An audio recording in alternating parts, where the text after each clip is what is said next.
Psychology कही थाए महिला मानकर पिठी भाग भी बहुत संवेदनशील होता है।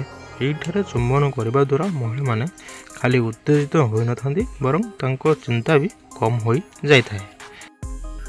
नमस्कार दर्शक बंधु, ओडिया रंगीन दुनिया चैनल रे आपण मानकु अनेक अनेक स्वागत। आज आपण मानक पई नहीं आसी एमिति एक वीडियो जहाँ आपण माने जानि नथिबे। यदि देखिथिबे आमको कमेंट माध्यम रे निश्चित भावे जणाइबे। तबे चलंतु फ्रेंड्स, विलंब करी आज वीडियोटी को आरंभ करिबा। 25 ରୁ 30 वर्षर पुओ माने संबंध बनाई भरपूर आनंद उठाइबा पई काहाकू अधिक पसंद करिथांती।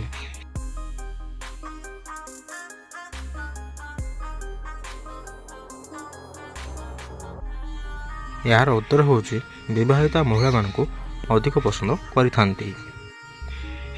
राज्य रे केउ समय झियो माने सब पोजिशन ले करिबा पई चाहि थांती।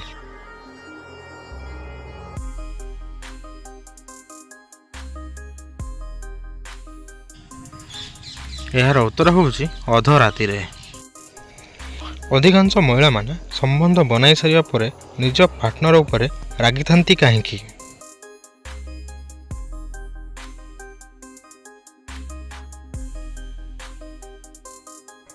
यार उत्तर होची तांको पार्टनर माने संतुष्ट करि पारि नथांती सेथिपाई।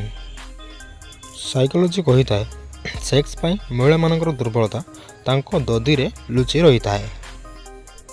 साइकोलॉजी कही थाए महिला मानक सहित कथबार्ता करने द्वारा पुरुष मानकर मानसिक शक्ति वृद्धि होई थाए।